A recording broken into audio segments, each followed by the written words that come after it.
C'est des vacantistes qui est pur et dur au sens où il considère que le pape est déposé de sa charge par le fait même de son hérésie, c'est-à-dire du fait même qu'il entérine les erreurs du Concile Vatican II.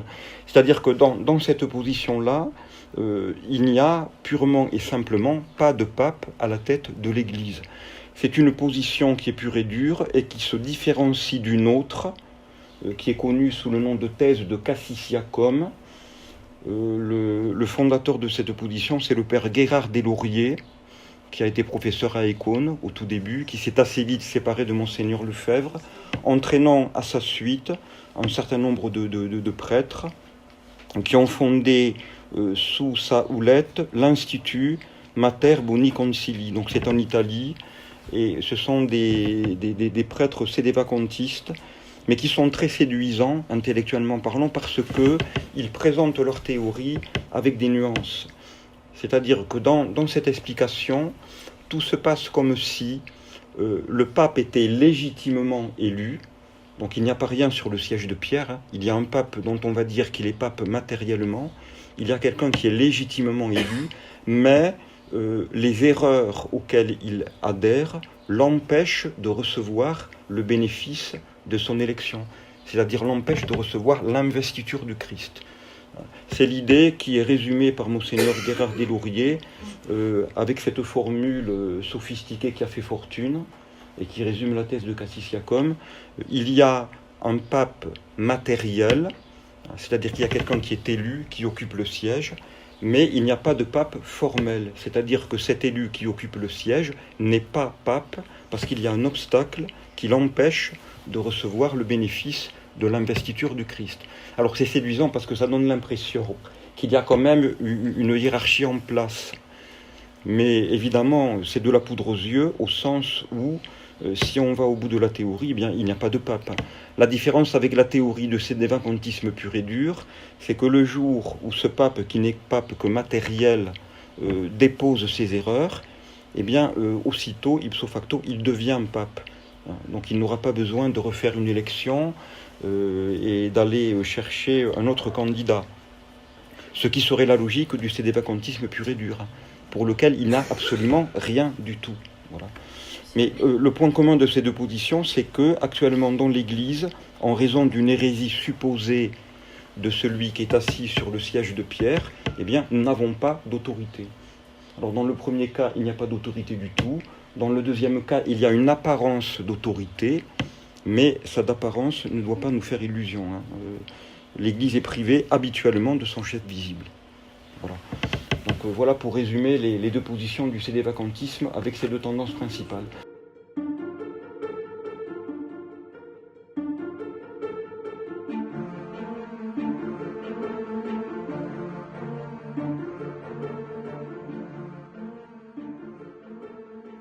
Donc, il y a différentes opinions. Il y a aussi, on peut dire, deux formes principales de sédévacantisme. Ceux qui vont dire qu'il n'y a plus de pape du tout, ce qui pose assez vite un problème, puisque s'il n'y a plus de pape, il n'y a plus... évidemment, l'Église peut rester pendant un certain temps sans pape. Dès qu'un pape meurt, il y a les timbres qui sont imprimés par le Vatican, sont imprimés avec la mention sede vacante.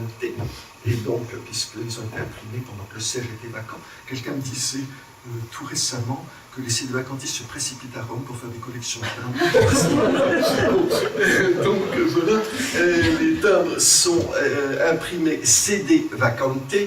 Et bon, et ça peut durer, à la rigueur, ça pourrait durer pendant un certain temps, puisque il y a encore des évêques, il y a encore toutes les congrégations qui ont été nommées par le pape. Alors, il y a un adage de droit canon qui dit que sede vacante nihil innovatur, c'est-à-dire les congrégations n'ont pas le droit de prendre des décisions importantes pendant ce temps-là, mais enfin, on peut quand même continuer à faire tourner les choses, et l'Église quand même continue. Et donc, si on prend cette première opinion, on arrive, ce n'est pas seulement le siège de Rome, le siège du pape qui est vacant, c'est toute l'Église. On peut parler d'ecclésiovacantisme, il ne reste plus rien. Bon, donc ça c'est un problème, et c'est pour ça qu'a été inventée une deuxième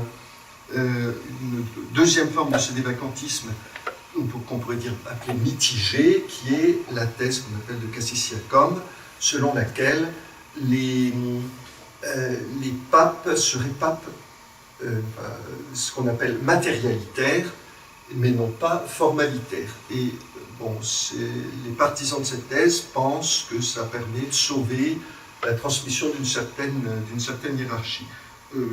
Personnellement, je n'ai jamais réussi à comprendre comment quelqu'un qui n'était pas pape, enfin qui ne serait pas que matériel, qui ne serait pas vraiment pape. Alors, ce qu'on veut dire pape matérialitaire et formalitaire, on veut dire par là, il est pape matérialitaire, c'est-à-dire il a été nommé pape, mais il n'est pas, donc il est le sujet désigné pour être pape, qui pourrait être pape s'il avait en lui les dispositions pour l'être. Mais comme il n'a pas ces dispositions-là, il y a un empêchement en lui qui l'empêche d'être pape, il n'est pape que matérialitaire, donc il est désigné pour être pape, mais il ne l'est pas réellement devenu à cause de cet empêchement, disent-ils. Mais s'il n'est pas réellement pape, il ne peut pas transmettre d'autorité. Donc je pense que cette distinction ne résout aucunement le problème. Il y a plusieurs thèses sédévacantistes. On distingue les sédévacantistes totalistes, on peut dire. Qu'est-ce qu'on appelle les totalistes ? Il y a plusieurs significations derrière ces appellations. Hein. Des sédévacantistes, sédévacantistes totalistes vont dire, effectivement, il y a plus de pouvoir d'autorité en ce moment sur le siège de Rome. Il est totalement absent.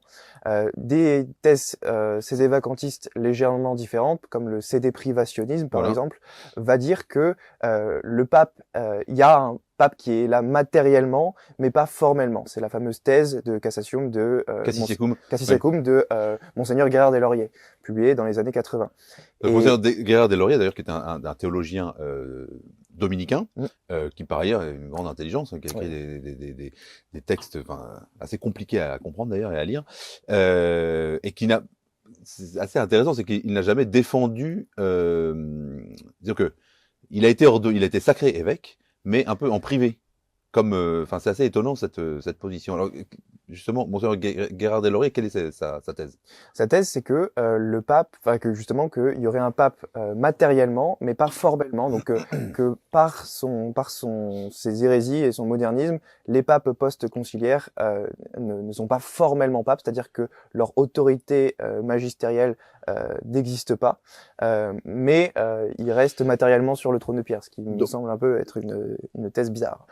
Disons qu'ils disent en fait que le pape est le pape, mais qu'il n'exerce pas son pontificat, l'autorité du pape. Voilà. Donc on lui obéit pas et on n'a aucune autorité dans ce qu'il fait. Voilà. Bon. Mais regardez votre petit reste, c'est tout simplement un zoo, c'est la tour de Babel. Il y a les sédéprivationnistes. Le pape est pape matériellement, mais pas formellement.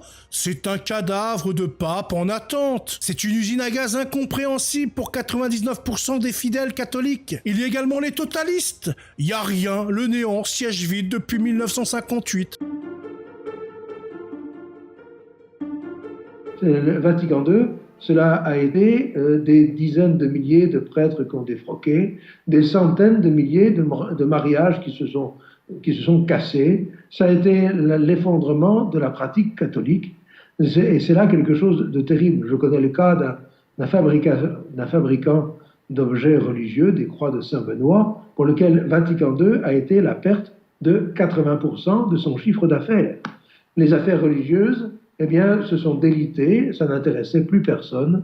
Et à partir de là, il faut se dire, mais comment est-ce possible ? Comment est-il possible qu'un pape conduise à une telle démolition de la liturgie, démolition de l'ordre sacramentel, démolition de l'intelligence de la foi? Comment est-ce possible? Et la réponse est que ça n'est pas possible. Mais cette réponse, elle n'arrive pas du premier jour. Elle s'est construite au cours des années. Et c'est vers 1975 que le père Guérard de Lauriers a fini par énoncer que Paul VI est peut-être le pape matérialitaire, il est le sujet élu, mais il n'est pas pape formalitaire. il n'est pas l'autorité de Jésus-Christ. La plupart des gens qui ont conscience de tout ça vont plutôt dire, enfin, à l'heure actuelle, encore à l'heure actuelle, qu'on a tout simplement un mauvais pape.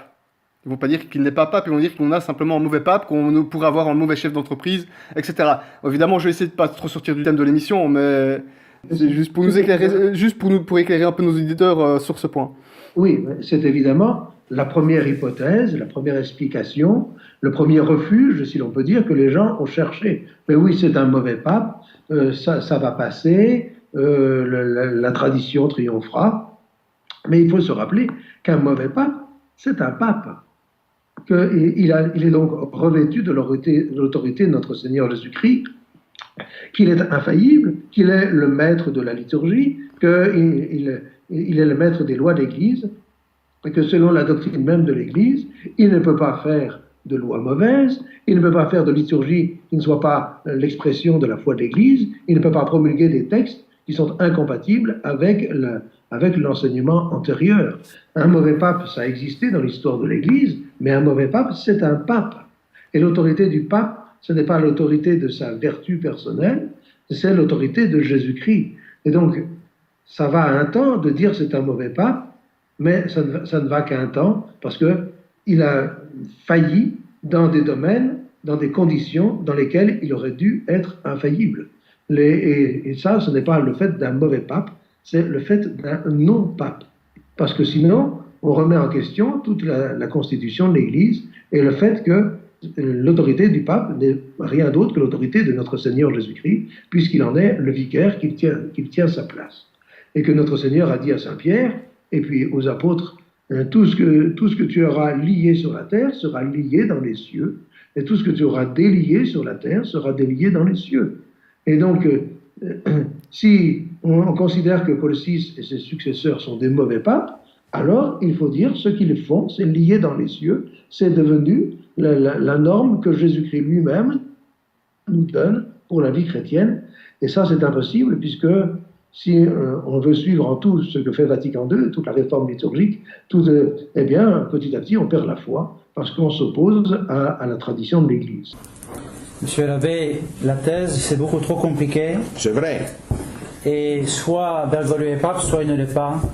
Vous compliquez les choses. La vérité est toujours simple. La vérité est toujours simple. D'ailleurs, en compliquant les choses, vous semez la zizanie, au lieu d'unir les forces des bons catholiques. Et puis, finalement, vous ressemblez même aux lefévristes qui ont du mal aussi à avoir des positions tranchées. Toujours les demi-mesures. Monseigneur Guérard, que d'aucuns appelleraient sans laurier, est illisible. C'est pire que du Joseph Merel. Je disais que je l'ai lu, oui, je m'inflige certaines choses comme ça, voilà, c'est un peu comme la douche froide, voilà. Je fais pas comme les Andalous à me fouetter pour mes péchés non plus quand même, faut pas abuser, mais voilà, après la douche froide et Joseph Merel, Monseigneur Guérard de Lorier en lecture, pire que Joseph Merel, il fallait le faire quant à la forme. Il s'agit en fait de surréflexion algorithmique, doutant souvent, si bien qu'on peut se dire sont-elles douteuses, puisqu'elles doutent souvent, moins divertissantes à lire, je sais que ce n'est pas l'objet de rigoler, mais moins divertissantes à lire, moins prenantes à lire que les pages jaunes. Et c'est à peine caricaturé. Monseigneur Data Scientist. Option B. Non. Ou peut-être Option C. If, condition remplie. Oui, peut-être que. C'est horrible. Franchement, la prose est horrible. Et puisque l'objection vient plutôt du côté de ceux qui sont pour le siège totalement vacant, je leur dirais, chers amis, nous affirmons pour l'essentiel la même chose. C'est-à-dire que Bergoglio aujourd'hui, Paul VI hier, ne sont pas papes. Essayez de comprendre que ce que le Père Guérard dit est la seule explication qui permet de répondre à toutes les difficultés de ceux qui s'y opposent à cette conclusion. En effet, vous devriez bien comprendre que la thèse du Père Guérard des Lauriers est celle qui vous permettra de soutenir cette conclusion que vous aimez tant, sans laquelle les objections des adversaires restent sans réponse, car vous vous trouvez dans ce que vous soutenez dans une situation dans laquelle vous n'êtes pas capable de répondre sur des questions essentielles. Par exemple, il est de foi, parce qu'il est défini par le Concile du Vatican I, bien sûr, que le siège de Pierre aura toujours un successeur. Alors, si vous niez que cela soit possible, formellement et matériellement aussi, je veux bien essayer de comprendre comment vous pouvez expliquer cette vérité de foi définie dans le Vatican I. Et donc, mais si demain François Ier se convertit, donc voilà, dit on arrête, on reprend, on met tout à plat, on reprend à partir de avant Vatican II, Voilà. et on restaure la liturgie, on restaure, voilà, on assure la continuité des sacrements, eh bien, alors l'Église adhérera, l'Église de ceux qui ont encore la foi, qui exercent la foi catholique, adhérera à François Ier comme étant la règle de la foi, et on verra qu'alors il était matérialitaire. Tandis que si c'est moi qui vous dis ça, dire je vais rétablir, moi, la liturgie traditionnelle, etc., vous allez me dire c'est bien gentil, mais personne ne vous reconnaîtra. Et donc je n'ai pas cette situation humaine, mais réelle, de continuité avec Saint-Pierre et avec les successeurs de Saint-Pierre. Cela, je ne l'ai pas. François Ier l'a, moyennant conversion, mais il l'a. Et donc, il est, de ce point de vue-là, il a quelque chose de plus que moi, c'est ce matérialitaire. Mais c'est vrai que ce matérialitaire est devenu extrêmement ténu. Et extrêmement ténu parce qu'il a une potentialité d'être reconnu que personne d'autre sur la Terre n'a. Mais c'est extrêmement ténu, évidemment. C'est pas du tout, ça n'a plus la même consistance que du temps de Paul VI. Mon père, une des questions que j'ai posées à son Excellence Monseigneur Sandborn sur le podcast était si, disons par miracle, Bergoglio semble se convertir et brûle tous les documents de Vatican II et dit que je reviens, je change tout et je suis à nouveau officiellement catholique ou quoi qu'il dise dans ce sens. Ma question était de savoir qui accepterait cela, qui irait dire si c'est légitime ou non et comment savoir si c'est légitime ou non. Et s'il venait 10 jours plus tard à dire « Oh, tu sais, et il mettrait alors un nez de clown et dirait « Je plaisantais ». Je pense que c'est un problème très grave et je pense que son Excellence n'avait pas vraiment de réponse. Il a dit, à juste titre, que pour que nous n'ayons pas toutes les réponses à ces questions, mais je pense que pour moi, c'était aussi un problème d'essayer de comprendre cela. Même si nous disons qu'il y a une conversion miraculeuse, ne devrait-elle pas être universellement acceptée d'une manière ou d'une autre ? Bonjour Jean-Tristan. Bonjour Martin. Nous sommes des fidèles sédévacantistes, sédéprévationnistes, comme on dit souvent, intégralement catholiques en fait. Nous reconnaissons que François Bergoglio a été élu, mais n'a pas l'autorité, c'est la thèse de Cassius-Schacum que nous allons expliquer. Oui, donc nous souhaitons aujourd'hui en fait répondre à la vidéo publiée par l'abbé Raffray qui s'intitule « Le sédévacantisme définitivement réfuté » avec Mathieu Lavagna. Et donc, à notre avis, cette réfutation n'est pas du tout aussi définitive qu'elle prétend l'être, parce que la principale raison, c'est que l'angle d'attaque de cette vidéo, c'est de parler presque exclusivement des arguments des sédévacantistes complets ou totalistes.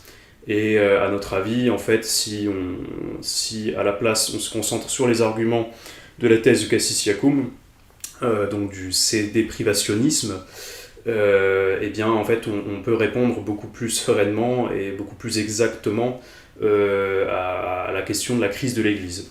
Il me semble que le premier argument dont parlent l'abbé Raffray et Mathieu Lavagna, c'est la question de l'hérésie personnelle du pape. Donc, il est vrai qu'une bonne partie des sédévacantistes disent que quand Paul VI a perdu, n'était pas pape parce qu'il était hérétique, et qu'il est impossible qu'un hérétique soit pape, il est impossible qu'un hérétique fasse partie de l'Église, donc il ne peut pas a fortiori en être le chef.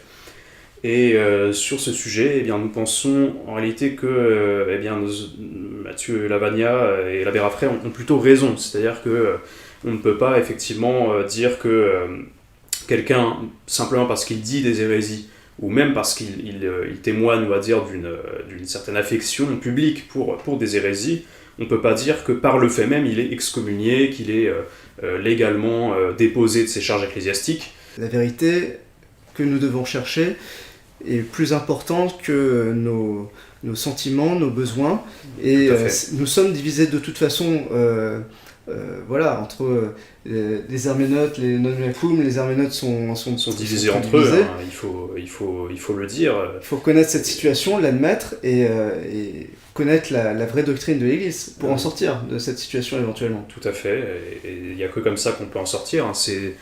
Il y a des gens qui se plaignent des divisions, mais parfois les divisions elles sont tout à fait inévitables et justifiées, dans le sens où il y en a qui défendent la vérité et d'autres qui défendent l'erreur. Donc il faut que tout le monde soit d'accord avec la vérité, connaisse et aime et défende la vérité. Tous les papes que l'Église catholique a connus depuis sa fondation sont des papes formels. L'idée d'un pape potentiel, ayant droit au titre de pontife romain et au siège apostolique, est une nouveauté. En ce sens que rien, absolument rien n'autorise à déduire de l'écriture sainte ou de la tradition apostolique, les deux seules sources de la révélation divine, ni même de l'histoire de l'Église, la possibilité de l'existence d'un tel pape. Sous ce rapport, nous avons donc affaire à une doctrine purement humaine. Alors, que des papes purement matérialitaires, qui ne sont pas donc formellement papes, puissent nommer des cardinaux. Que faut-il penser de cela? Alors, il faut pour cela émettre l'hypothèse d'une suppléance. Qu'est-ce que c'est qu'une suppléance? Une suppléance, c'est le fait que Jésus-Christ, notre Seigneur, chef de l'Église, ou l'Église, comme il est communément admis par le code, par les lois de l'Église, et ici c'est surtout notre Seigneur, puisse suppléer à quelques défauts qui peuvent invalider des actes, afin de leur donner une validité. Vous me direz, vous faites intervenir notre Seigneur arbitrairement, c'est une idée charismatique, etc. Mais cela n'est pas nécessairement vrai.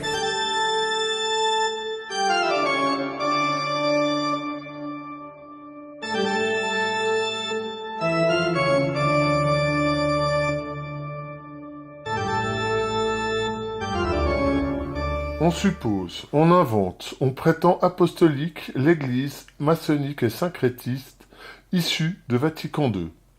L'hypothèse d'une assistance divine au conclave de soi non valide est irrationnelle et incompatible avec la foi. Dieu ne se met pas en contradiction avec lui-même. Il n'agit jamais que pour le bien de son Église. Le Dieu de vérité et de toute bonté ne crée pas de faux papes, que je sache. Il ne trompe pas son peuple. Sa volonté, c'est notre sanctification, non la ruine de son Église qu'il s'est acquise par son sang. Lui attribuer la volonté positive de faire le mal s'oppose à son infinie perfection. L'idée en est non seulement absurde, mais injurieuse à Sa Majesté. Aujourd'hui, dans l'Église catholique, pour décrire la situation officielle, avec quelques nuances, mais on va dire pour faire très simple, il y a trois grandes positions. Il y a ceux qui partent du principe que Bergoglio, que François est pape.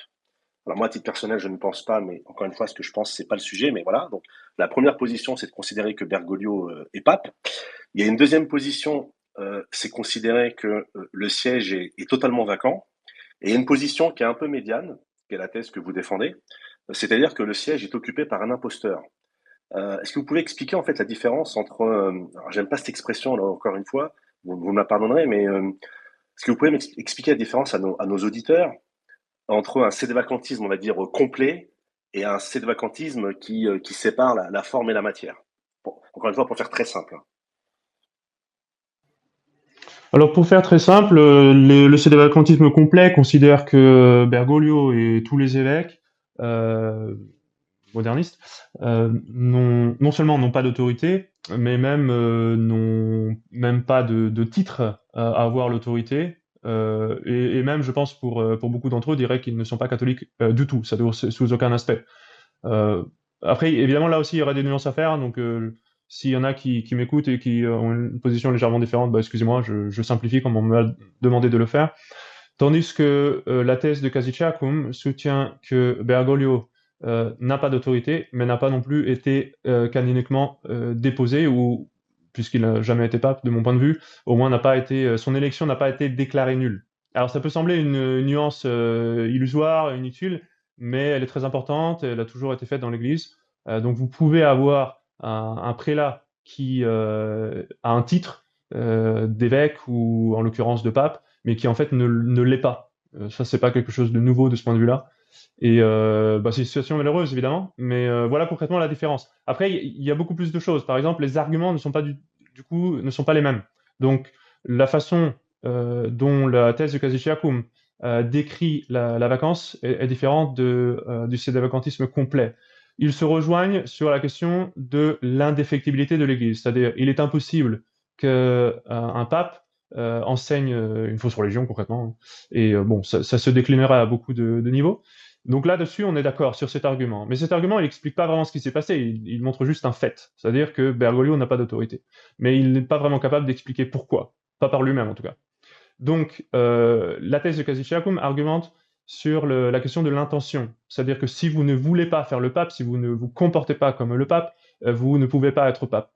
C'est ce que le père Gérard Deslauriers appelait le schisme capital. Donc c'est la tête de l'Église qui ne fait pas ce qu'elle devrait faire. C'est une possibilité qui avait été étudiée autrefois par les grands théologiens scolastiques du Moyen-Âge. Mais sinon, les sédévacantistes complets, eux, disent que la raison pour laquelle Jean XXIII et ses successeurs ne sont pas papes, c'est parce qu'ils ce sont des hérétiques publics. Et ils l'entendent vraiment au sens plein et dur du terme, c'est-à-dire au sens canonique, etc. etc. En ce qui me concerne, je considère que Bergoglio est un hérétique, j'en ai pas vraiment de doute, mais pas du point de vue nécessairement canonique, ou au moins pas à un niveau suffisant pour rompre tout lien canonique. Parce que vous pouvez être dans l'Église un hérétique, ayant commis un délit d'hérésie, mais sans qu'il y ait encore eu les conséquences. Et alors, il y a cet entre-deux. C'était un entre-deux qui avait été étudié, encore une fois, par les grands scolastiques du Moyen-Âge. C'est intéressant parce que aujourd'hui, on est confronté à une situation qui paraît un peu inimaginable, mais en fait, sous certains aspects, les grands théologiens scolastiques du Moyen-Âge l'avaient entrevu. Donc, la question, par exemple, d'avoir un hérétique qui perd la papauté à cause de son hérésie, mais qui n'ait pas encore été déposé canoniquement, et du coup, qui puisse retrouver l'autorité, était une hypothèse qui avait été soulevée et tenue par un certain nombre de théologiens du Moyen-Âge. Je pense par exemple au cardinal Albani, qui était une grande référence avec Azor. C'est ça aussi le problème, c'est que malheureusement, on a perdu de vue tous les grands théologiens qui discutaient ces questions-là. Maintenant, on se contente en général de manuels plus récents qui sont des synthèses, qui sont des résumés en fait des grands scolastiques du Moyen-Âge. Et malheureusement, ceux qui étudient ces questions-là se contentent souvent de résumés. Le problème du résumé, c'est évidemment qu'on laisse beaucoup de nuances de côté, qu'on laisse beaucoup d'enseignements, qu'on laisse beaucoup de raisons, d'arguments, etc. Et alors qu'en fait, quand on va aux sources de ces écrits plus récents, quand on va aux grands écrits des scolastiques du Moyen-Âge, les choses sont assez claires, en fait, sur cette question-là. Donc voilà un petit peu concrètement les deux positions. Et la raison pour laquelle, personnellement, je tiens à la thèse de Cassicciacum, c'est simple, c'est parce que, à mon sens, le sédévacantisme total n'est pas possible, en fait, parce que pour différentes raisons, et aussi n'est pas prouvé, c'est-à-dire que même les arguments qui devraient le soutenir ne sont en fait pas vrais. La thèse dite de Cassicciacum serait plutôt une hypothèse, et une hypothèse illégitime, puisque l'on y suppose la validité de l'élection de l'occupant du siège, donc l'existence d'un pape matériel. Suppositions qui ne sont ni démontrées par des arguments de raison ou d'autorité, ni vérifiées en elles-mêmes ou dans leurs conséquences. C'est d'ailleurs ce que ses défenseurs admettent de manière implicite, lorsqu'après avoir longuement argumenté, il conclut par cette formule évasive. Il n'est donc pas impossible qu'un sujet soit pape matériellement, sans l'être formellement. Certes, mais il n'est pas impossible non plus qu'un sujet ne soit pape ni formellement ni matériellement, qu'il soit même hors de l'Église, ou marié, ou bantou, que sais-je. Il y a une infinité de choses qui ne sont pas impossibles, qui sont donc possibles. Avec de tels arguments, on prouve tout et le contraire de tout. Les tenants de l'hypothèse en déduisent pourtant de manière paradoxale que, tant qu'on n'aura pas prouvé davantage à son encontre, on doit tenir pour certain ce qui, de leur propre aveu, n'est que possible, à savoir que le chef notoirement hérétique de l'Église conciliaire est pape matériellement. On doit, disent-ils. La source de l'hypothèse, une comparaison de saint Robert Bellarmin. L'idée de supposer un pape potentiel pour légitimer l'occupation du siège de Pierre par un ennemi de la foi vient d'une comparaison du cardinal saint Robert Bellarmin, comparaison dont nous parlerons un peu plus loin, car auparavant, il faut rappeler que ce docteur de l'Église avait expressément rejeté toute supposition d'un pape hérétique. Il est prouvé par des arguments d'autorité et de raison que l'hérétique manifeste est déposé ipso facto, écrit-il dans son livre, De Romano Pontifice. Par déposé ipso facto, on entend que le pape hérétique se trouve déposé par la perpétration même du crime d'hérésie, sans que soit requis un jugement ni même une déclaration de l'Église. Un hérétique manifeste ne peut pas être pape, dit encore saint Robert Bellarmin. Un pape manifestement hérétique cesse de lui-même d'être le pape et la tête de l'Église, de la même façon qu'il cesse d'être un chrétien et un membre de l'Église. Pour saint Robert Bellarmin, en effet, comme pour tous les pères de l'Église, et d'ailleurs pour tous les orthodoxes, celui qui ne confesse pas la foi chrétienne ne peut pas en aucune façon être membre de l'Église. Je vais vous poser une question par rapport à comment retrouver un vrai pape. Parce que vous dites que quelque part un nouveau pape ne pourrait pas venir de chez nous, donc des communautés Nunakum, pour faire simple, parce que vous n'avez pas de vraie juridiction, mais du coup il faudrait attendre un nouveau pape d'évêques modernistes qui ont des consécrations qui sont certainement invalides. Donc en fait, pourquoi on devrait attendre un nouveau pape d'eux et pas de chez nous, même si on n'a pas de vraie juridiction? Je ne sais pas si vous avez compris ce que je veux dire. Alors la question de la validité des consécrations épiscopales n'intervient pas dans ce sujet, parce que il n'est pas impossible d'être pape sans encore avoir été consacré validement. De fait, dans l'histoire de l'Église, il y a eu un pape qui était prêtre, et même je crois qu'il y en a un qui était diacre. C'était une exception, je ne me rappelle plus du nom. Il faudra que je recherche pour retrouver ça, si vraiment ça vous intéresse. Mais bon, l'ordre de la juridiction et l'ordre de l'ordre, excusez-moi, l'ordre du sacrement, disons, sont deux choses qui sont distinctes. Donc il n'est pas impossible en soi d'être pape sans être un véritable évêque. Même si, par contre, Pie XII l'a dit, si un laïc est élu pape, il devient pape dès qu'il accepte, donc même avant d'être prêtre ou évêque, mais il doit vouloir devenir évêque. Donc il faut quand même avoir une certaine intention. Hein. Ça rejoint l'argument de la thèse, que quand on accepte d'être pape, on accepte quelque chose de bien concret, il faut avoir l'intention d'être pape. Donc en tous les cas, pourquoi doit-on attendre de Bergoglio ou d'autres? Et oui, c'est malheureux, on aimerait pouvoir régler le problème. Mais pour cause, il n'y a pas eu de décision qui lui retire cette nomination. Donc je reprends la question des grands scolastiques du Moyen-Âge qui discutaient la question du pape hérétique en disant si le pape tombe dans l'hérésie, certains disaient il faut attendre l'intervention de l'Église pour qu'il perde la papauté, d'autres disaient il perd la papauté tout de suite. Mais ceux qui disaient il perd la papauté tout de suite disaient aussi que s'il venait à récipiscence, c'est-à-dire une fois reçu les monitions de l'Église pour constater qu'il est vraiment pertinace, en recevant les monitions de l'Église, s'il venait à se corriger, eh bien dans ce cas, il garderait la papauté. Et ça, ce sont les principes canoniques, si vous voulez, traditionnels, qui existent depuis toujours, en fait, et qui ont été même développés en noir sur blanc au Moyen-Âge. Donc, c'est peut-être malheureux, mais c'est ainsi.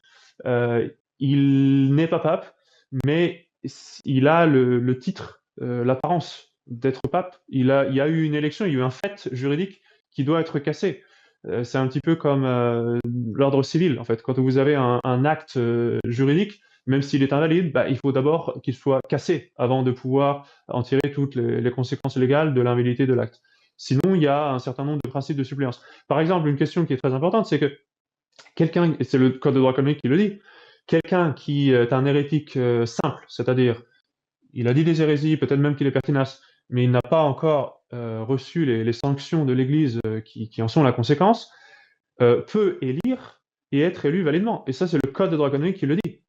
D'accord ? C'est le pouvoir d'élection, parce que ce n'est même pas un exercice de juridiction, en fait.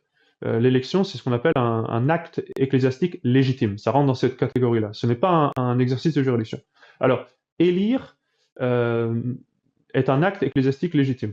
Et le Code de droit canonique liste les choses qui pourraient faire que quelqu'un perde le droit d'élire, et en l'occurrence, il faut la déclaration. Donc, un hérétique simple qui n'a pas encore été déclaré peut élire validement, et c'est reconnu même dans le Code de droit canonique. Il n'y a pas vraiment de dispute là-dessus. Ça peut être malheureux, on peut le regretter, mais c'est comme ça. C'est une des choses sur lesquelles j'aimerais vraiment avoir plus de précision dans la thèse, car le monde s'accorde à dire que l'organisation ecclésiale de Jorge Maria Bergoglio est visible. Elle a son propre chef Bergoglio, ses évêques. Donc, si cette organisation ecclésiale est capable de procéder à des élections valides, alors nous disons totalement que la seule conclusion logique serait que l'Église de Jorge Maria Bergoglio est la véritable Église catholique. Comme je l'ai mentionné, nous rejetons la thèse, les totalistes disent que non, l'Église de Bergoglio est une secte hérétique. Et le père Desposito, d'autre part, a écrit que Vatican II était le début d'une nouvelle religion, mais pas d'une nouvelle Église. Ainsi, dans la thèse, l'Église a simplement été détournée par les mauvais évêques, au sens diabolique, la mauvaise hiérarchie, mais ils maintiennent toujours une hiérarchie matérielle et légale, tandis que les totalistes disent que non, c'est une fausse secte. Elle n'a rien à donner et rien à prendre concernant l'apostolicité de l'Église. Il suffit de regarder l'organisation de l'Église de Bergoglio. Voyez-vous, et trouvez-vous les marques de l'unité, de la sainteté, de la catholicité et de l'apostolicité dans cette Église? Si vous ne trouvez pas ces marques, alors il est impossible qu'elle puisse produire une élection valide, parce que Dieu n'utilise pas les fausses religions comme moyen de salut. Donc, soit c'est la même chose que l'Église catholique, soit ce n'est pas le cas. Et cela conduit également à un problème encore plus grave. Si l'Église de Bergoglio est le seul moyen d'obtenir le pape, si c'est le seul endroit où l'on peut trouver une hiérarchie juridique et matérielle, alors encore une fois, la seule conclusion logique est que nous, les prêtres traditionnels et nous, les évêques traditionnels, nous ne sommes pas légaux, c'est-à-dire que nous sommes illégaux. Notre mission est illégale et l'Église de Bergoglio a dit à plusieurs reprises que nous étions en dehors de l'Église. S'ils ont le pouvoir de définir l'Église de Bergoglio, de définir où se trouve la succession apostolique, ils doivent aussi avoir le pouvoir de décider et de définir où cette succession n'a pas lieu. Donc, soit si vous accordez une quelconque légitimité à l'organisation ecclésiale de Bergoglio, alors vous devez arriver à la conclusion que notre mission est illégale. Et pour savoir ce qui arrive aux évêques et aux prêtres illégaux, ils sont en dehors de l'Église catholique. Donc, c'est ce que je veux dire. Toute cette affaire de thèse, alors que la manière dont leurs partisans font la promotion ne fait que créer plus de confusion, et pendant tant de décennies, nous avons dirigé nos missions, nos églises, nos paroisses, sachant que nous sommes l'Église, et les faux prétendants à Rome avaient à la fois une religion et une Église différentes.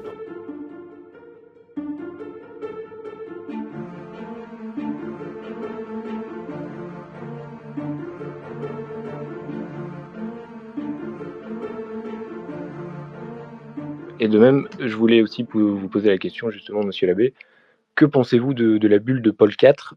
Est-ce que vous pourriez nous en faire un très bref résumé et votre position par rapport à celle-ci, qui serait en opposition avec la thèse? Voilà, j'aimerais avoir votre position sur celle-ci. Merci beaucoup. Juste avant que monsieur l'abbé réponde, pour les non-initiés, pas initiés à la maçonnerie, mais initiés au catholicisme, on parle de la bulle de Paul IV, cum ex apostolatus officio. Voilà.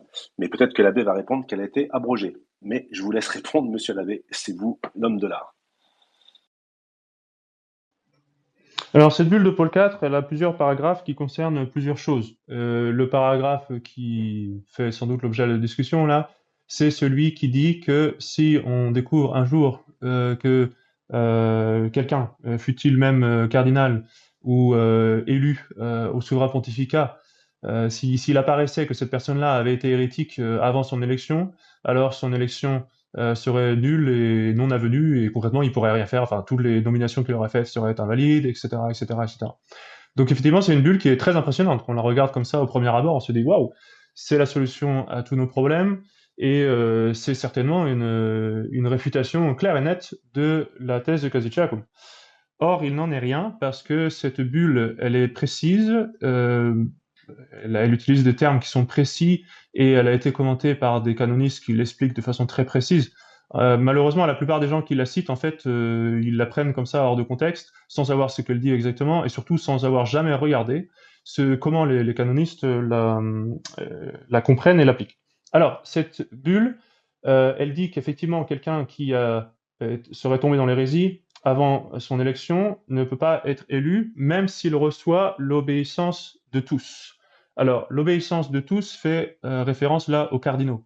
Et c'est pas moi qui le dis, c'est le latin qui le montre, et c'est aussi ce que disent les canonistes qui la commentent, et c'est aussi ce que montre un parallèle que l'on fait assez facilement avec d'autres bulles de l'époque, et notamment une bulle qui invalide les élections en raison de simonie, qui en fait reprend quasiment les mêmes termes, et le même ordre et le même vocabulaire. Donc, il n'y a pas de doute du tout que ce dont il s'agit, c'est que si même après l'obéissance des cardinaux, donc l'obéissance des cardinaux, c'est une cérémonie, c'est-à-dire c'est quand tous les cardinaux, à la fin du conclave, quand quelqu'un a été élu, le nouvel élu est intronisé sur le siège de pierre, et ensuite tous les cardinaux défilent les uns après les autres pour baiser les mains et les pieds du nouveau pape. Donc même si tous les cardinaux ont fait cette cérémonie-là, si on découvre que la personne était hérétique, alors l'élection est invalide.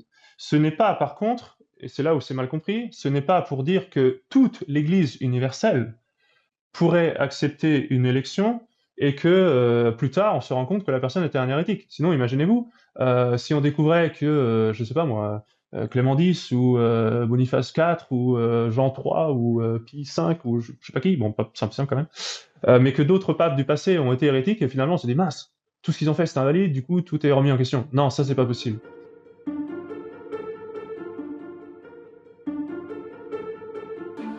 Et c'est bien le fait que le pape ne puisse pas se tromper qui différencie le catholicisme avec l'ensemble des autres religions du monde. Car qu'est-ce qui permet aux catholiques de se savoir dans la vérité face aux erreurs des protestants et des orthodoxes? C'est bien l'infaillibilité pontificale. Qu'est-ce qui même assure aux croyants que la Bible n'a pas été trafiquée et comprend l'enseignement de Dieu? C'est encore l'infaillibilité pontificale. Et cette infaillibilité pontificale a permis aux 260 papes qui se sont succédés de ne jamais se contredire entre eux, pendant presque 2000 ans, ce qui en soi est un miracle éclatant qui manifeste cette assistance divine promise aux chefs de l'Église. Car aucun pape n'est jamais tombé dans l'hérésie en affirmant une doctrine contraire à celle de ses prédécesseurs. Et c'est très clairement indiqué par les canonistes qui ont commenté cette bulle, donc je vais en citer. Le père Passerini, qui était quand même une pointure dans le domaine, qui était maître général de l'ordre des Dominicains, le père Wilmers, alors lui il est jésuite, donc vous voyez que d'un côté ou de l'autre, parce que souvent ils s'opposent, les jésuites et les dominicains, d'un côté ou de l'autre on a bien entendu les choses dans ce sens-là, etc., etc., ça a toujours été compris dans ce sens. Donc il n'y a pas de doute du tout à ce sujet-là. Une fois qu'un élu est accepté par l'Église universelle, en fait, il y a un principe très simple, c'est qu'il y a, en cas d'élection invalide, une convalidation. Saint Alphonse en parle, tout le monde en parle. C'est pas vraiment débattu. Donc même s'il y avait un vice d'élection, même si l'élection aurait été invalide pour X ou Y raison, le fait que l'Église entière accepte le nouvel élu convaliderait l'élection. C'est-à-dire que du point de vue de l'Église, ce serait vraiment la personne qu'on voudrait élire. Alors après, il peut y avoir des problèmes du point de vue de l'individu et de son acceptation. Et c'est là où la thèse intervient. Donc non, il n'y a pas de contradiction par rapport à la thèse. Deuxième chose, en fait, recourir à la bulle de Paul IV, c'est intéressant. Mais en réalité, ce qu'il faut regarder maintenant, c'est le canon 188. Donc si on regarde le code de 1917, évidemment, si vous regardez le code de 1983, dans ce cas-là, c'est un autre canon, je crois le 194, je dis de tête, j'espère ne pas me tromper. Mais le 194, pour le coup, est encore plus explicite et plus clair, puisqu'il dit justement que ça ne s'applique que s'il y a une décision de l'autorité. Donc c'est le canon 188 en fait qu'on devrait appliquer en l'occurrence. Et alors le canon 188 a repris les dispositions de la bulle Cum ex apostolatus, quand même avec une nuance très importante. Dans le cas de la bulle Cum ex apostolatus, il s'agissait d'une privation une peine privative, c'est-à-dire c'était vraiment une pénalité. C'était une pénalité imposée par le droit automatique suite à un délit d'hérésie. Dans le cas du canon 188, donc la perte d'un office pour question d'hérésie, il ne s'agit plus d'une pénalité, il s'agit d'une renonciation tacite. Ce sont deux catégories dans le droit canonique qui sont complètement différentes, même si, évidemment, dans les conséquences, là, elles sont assez proches, en l'occurrence. Mais quand même, ce sont deux catégories canoniques complètement différentes, et donc c'est à la nouvelle catégorie canonique qu'on doit se référer, en fait, pas à l'ancienne. C'est une petite parenthèse, mais j'aime bien être précis. Cette nouvelle Église, bien que se disant catholique, n'a pas pu faire sauter le verrou magistériel, fondation inébranlable de la Sainte Église. En effet, le dogme de l'Église, pour éviter qu'une infiltration jusqu'au sommet de la hiérarchie catholique puisse détruire cette institution divine, a prévu qu'aucun hérétique ne pourrait jamais monter sur le trône de Pierre. Cet enseignement dogmatique se retrouve dans le droit canonique, notamment dans la bulle de Paul IV, Cum ex apostolatus, qui dit bien que si le souverain pontife lui-même a, avant son élection au trône de Saint-Pierre, dévié dans la foi, ou est tombé dans l'hérésie, son élection est nulle, sans valeur et non avenue, et son pontificat ne peut être tenu comme légitime en aucun de ses actes. Le Code de droit canon 1917, Code 188, stipule également qu'en vertu d'une renonciation tacite admise par le droit lui-même, n'importe quel office est vacant, par le fait même et sans aucune déclaration, si les clercs se détachent publiquement de la foi catholique. Car d'après le magistère, si un cardinal parfaitement catholique, donc validement ordonné, est élu pape et qu'il accepte, il devient ipso facto infaillible et ne peut donc professer d'hérésie. Et c'est bien cette infaillibilité pontificale qui est le socle inébranlable de toute la religion catholique. En effet, qu'est-ce qui permet aux catholiques d'être sûrs que l'Église ne peut ni se tromper ni les tromper? C'est bien l'infaillibilité pontificale, qui fut promise par notre Seigneur au premier pape et à ses successeurs. Citation. Le Seigneur dit : « Simon, Simon, Satan vous a réclamé pour vous cribler comme le froment. Mais j'ai prié pour toi, afin que ta foi ne défaille point. Et toi, quand tu seras converti, affermis tes frères. Mais aussi, et moi je te dis que tu es Pierre, et que sur cette pierre je bâtirai mon église, et que les portes de l'enfer ne prévaudront point contre elle. » Ce dogme fut également spécialement réaffirmé au Concile Vatican I de 1870, selon lequel l'infaillibilité dogmatique du souverain pontife en matière de foi et de mœurs est engagée dès qu'il remplit sa charge de pasteur et de docteur de tous les chrétiens. En d'autres termes, lorsqu'il agit dans le cadre de ses fonctions officielles, ce qui exclut tous les actes de vie privée. Ensuite, nous avons 2 textes de droit canonique qui nous expliquent que l'hérétique perd sa charge par le fait même ipso facto. Alors le premier texte, c'est une bulle qui a été publiée donc, le 15 février 1559 par le pape Paul IV en pleine crise protestante. Alors qu'est-ce que dit Paul IV? Eh bien il dit que tout ecclésiastique, tout prélat qui dévierait de la foi catholique ou qui tomberait dans le schisme ou l'hérésie perdrait sa charge. Et donc tout catholique, ça inclut le clergé, les barons, les comtes, les rois, les empereurs, tous ceux qui, dans une société chrétienne. Et alors dans le numéro 6 de cette bulle, il dit qu'un pape qui aurait adhéré à l'hérésie avant son élection verrait celle-ci frappée de nullité ipso facto, par là même, et sans qu'il faille y rajouter une déclaration. Et même si cette élection était acceptée par tous les cardinaux. Donc vous voyez, un pape qui serait élu, un pape hérétique qui serait élu, n'aurait aucune autorité sans qu'on ait besoin d'aucune formalité ou déclaration spécifique. C'est un texte extrêmement fort, si vous voulez, et qui est sans appel. Alors, ce texte est tellement vigoureux qu'il a été attaqué de toutes parts, et depuis longtemps, si vous voulez. Alors, dans le passé, il a été attaqué, et il a été attaqué d'un côté qu'on n'attendait pas, il a été attaqué d'abord par les opposants à l'infaillibilité pontificale au XIXe siècle. Vous savez, il y a eu le fameux Dollinger, qui était un Allemand qui était opposé à l'infaillibilité pontificale et qui donc a fait plusieurs livres contre l'infaillibilité pontificale. Il a dit, voyez, un exemple des errements du pape, c'est cette bulle Cum ex apostolatus, elle est clairement excessive. Et donc, ça ne peut pas être un document infaillible du pape. Et alors, les ultramontains qui défendaient à l'époque l'infaillibilité ont repris cet argument et donc on dit oui, la bulle est disciplinaire. Et aujourd'hui, les théologiens, y compris sédévacantistes, considèrent que cette bulle n'oblige pas et est disciplinaire. Vous voyez, ça a été le cas de l'abbé Lucien lorsqu'il défendait encore la thèse de Cassissiacum. C'est le cas de l'abbé Ricossa.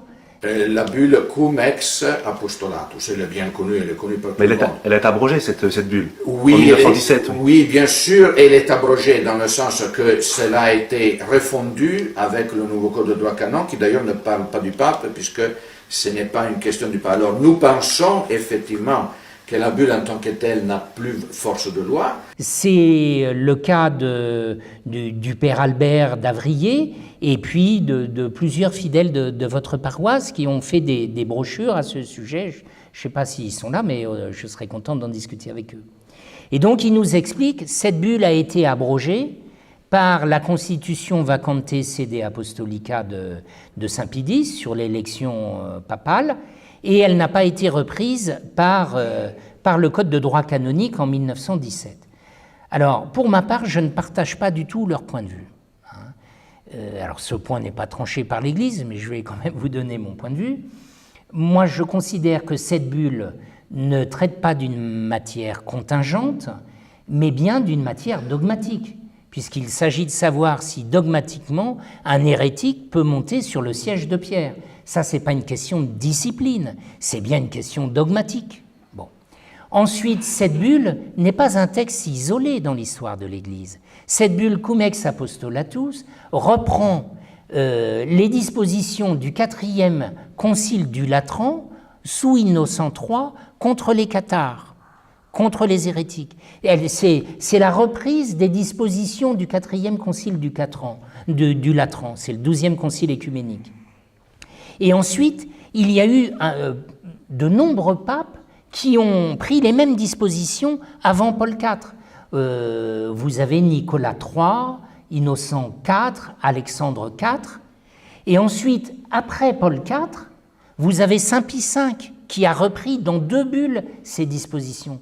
Donc vous voyez bien que c'est un principe constant dans l'Église, qu'un hérétique ne peut pas avoir de charge, c'est tout, c'est un fait. C'est donc pas une question disciplinaire. Et dire que ça n'a pas été repris par le Code, ça me paraît absurde, puisque cette bulle est citée dans de très nombreux canons du Code comme étant les sources du canon en question. Donc cette bulle, elle a été, mon humble avis est qu'elle est toujours valable.